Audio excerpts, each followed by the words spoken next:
Ay, magandang gabi mga katropa.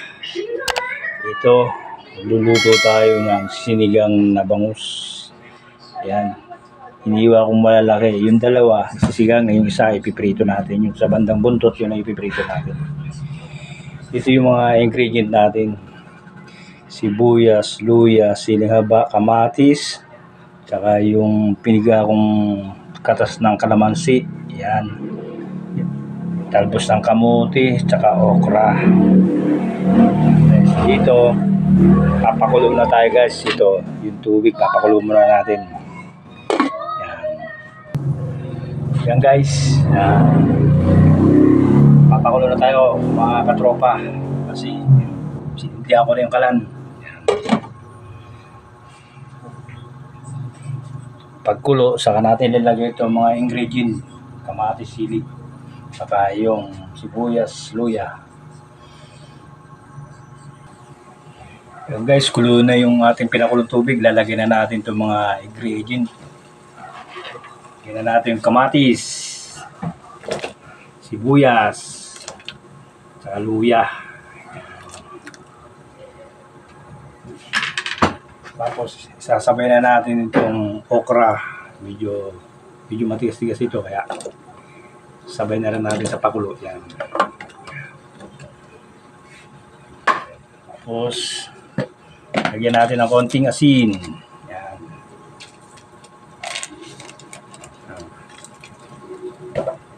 Ulit natin ng 2 minutes bago lalagyan natin ulit yung isda. Yan. Tapan natin muna. Yan guys, kulo na. Kulong-kulo. Lalagyan na natin itong isda. So, lalagyan na natin. At saka itong laman loob ng isda. Yan. Sasabay na rin natin itong sili. Yan, pinutol-putol natin para dumami.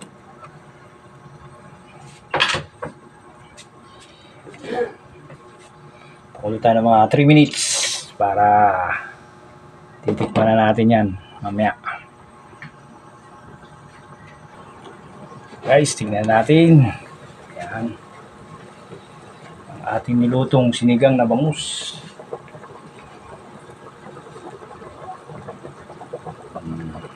Lagyan na natin itong talbos ng kamuti. Yan.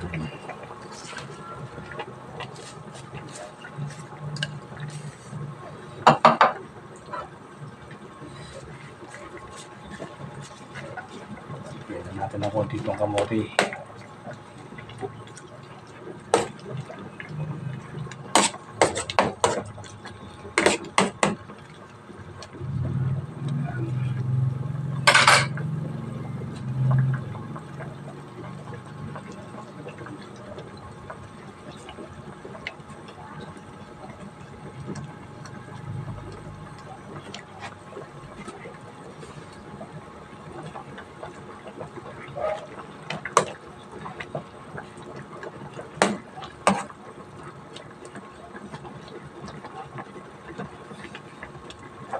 Lagyan natin itong kalamansi.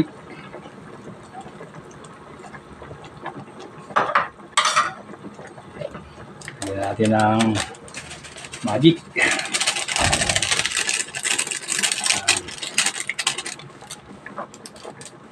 Tapos titikman natin kung okay na ba ang ating niluto.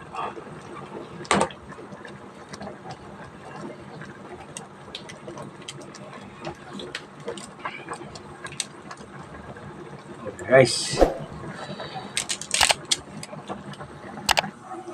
ito ngayon guys, yung natirang buntot, ipiprito natin ngayon. Yan, sarang na ako ng kawali. Ipiprito natin. Sana guys, huwag niyo kalimutan mag-subscribe sa aking munting channel. Guys, nilagyan ko na ng mantika. Painit na lang. Pag napainit, sasalang na natin yung isda sa parting buntot. Yan guys, maghahaponan na kami ni Mrs. Yan. Yan yung ulam namin. Yan. Nice. Okay. Yan, ito na lang. Maraming salamat. Thank you.